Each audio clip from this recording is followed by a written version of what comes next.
이쪽으로 오시죠. 우리 위원장님 계시고. 네.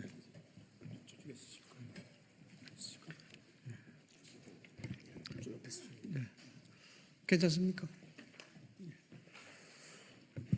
네, 감사합니다. 국민의힘 됐습니까? 감사합니다. 국민의힘 미디어 특위위원장 이상입니다.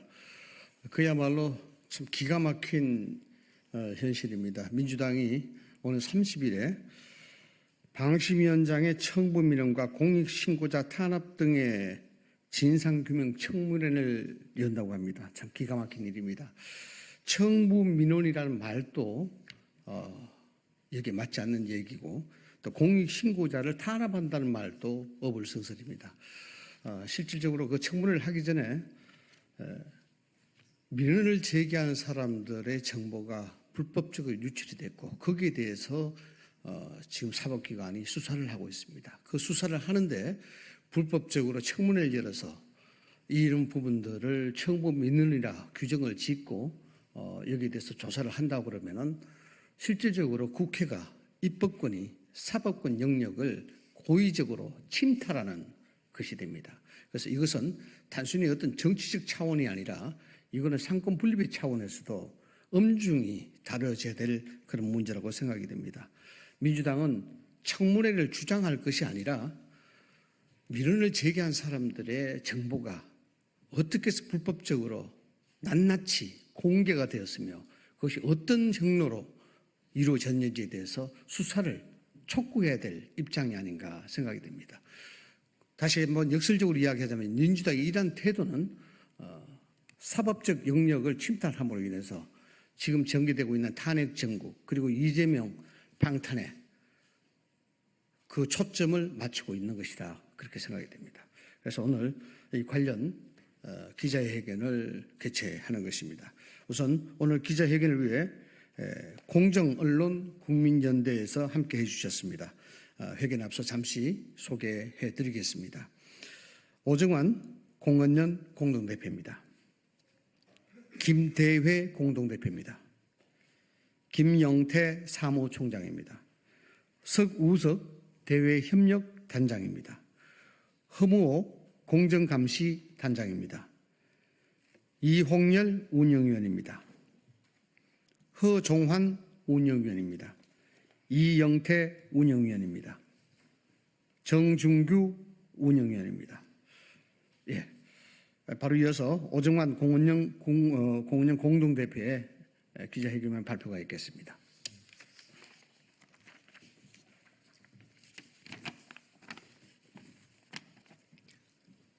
기자회견문.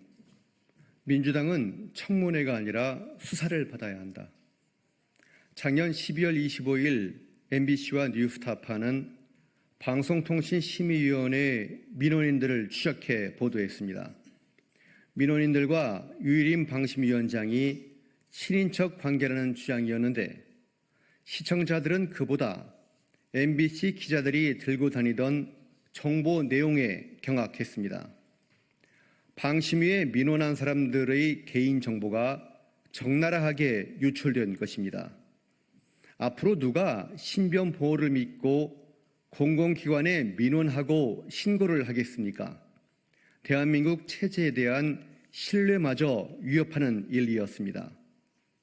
우리는 민주당이 처음부터 이 사건에 연루되어 있는 것으로 판단합니다.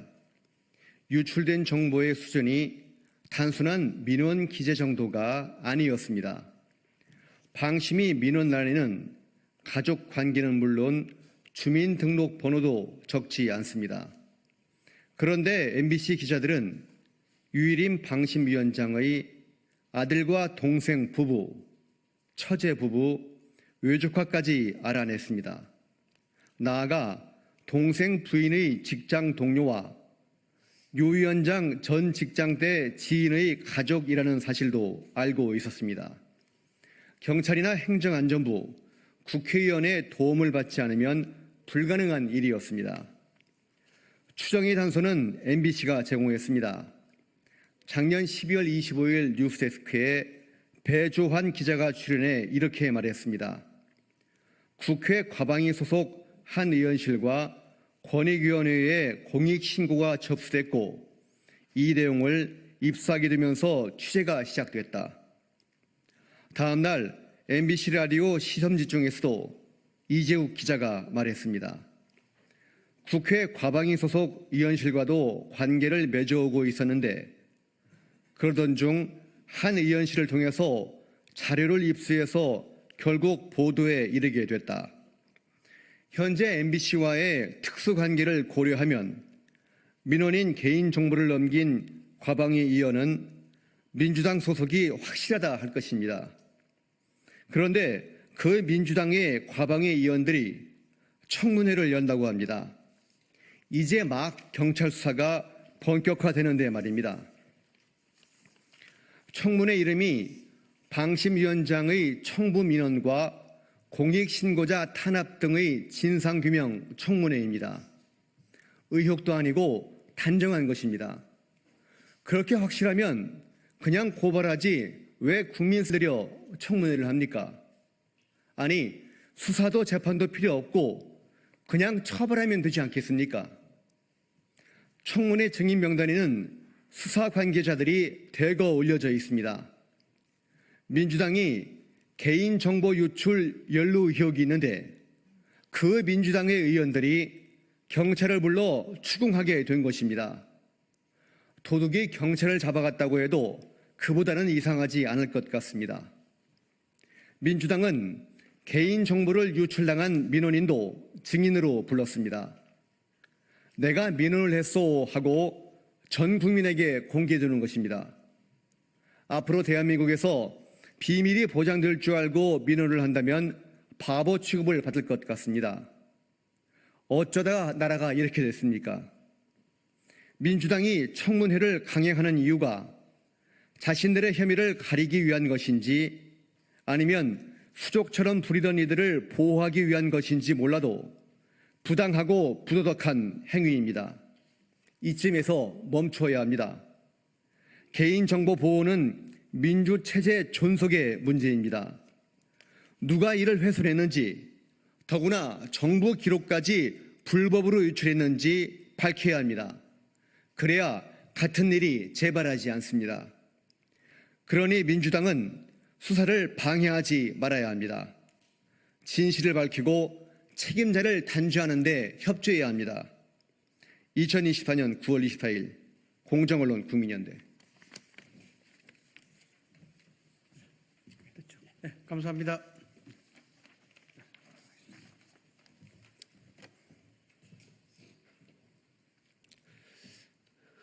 안녕하세요. 저는 공원연의 운영위원을 맡고 있는 이용렬입니다.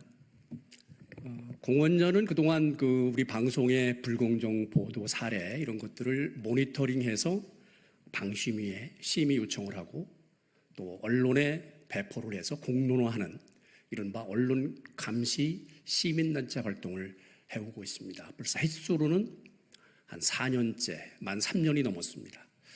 그런 입장에서 본다면 이번 이달 30일에 민주당이 열기로 한 국회 청문회 두 가지 측면에서 저는 매우 심각한 문제가 있다 이렇게 생각합니다. 앞선 기자회견문에서 언급한 대로 민원인 개인정보 불법 유출 사건에 깊숙이 개입한 것으로 의심받는 민주당이 수사 담당자를 불러서 묻고 따진다는 절차적 문제입니다.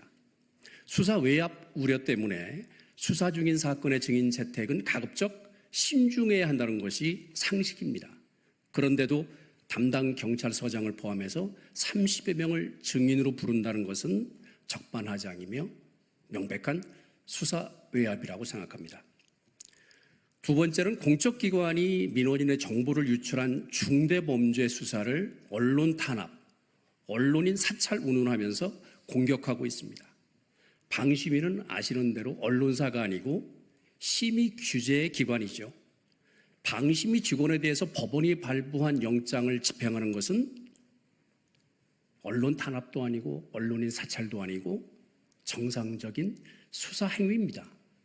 오히려 민원인 개인의 정보뿐 아니라 민원인의 인척관계, 직장, 주소까지 빼낸 것은 심각한 중대 범죄일 뿐입니다. 그런데도 언론 사찰, 언론 탄압, 운운하는 것은 본질 왜곡이며 사실 호도라고 생각합니다. 게다가 이런 억지를 가지고 수사를 중단하라고 요구하는 것은 명백한 수사 개입이고 의회 권력 남용이라고 판단합니다. 앞서 우리 오정환 대표께서 기자회견을 통해서 밝힌 대로 민주당은 청문회를 즉각 중단해야 되고 오히려 책임자 단죄에 협조해야 된다고 판단합니다. 이상입니다. 감사합니다.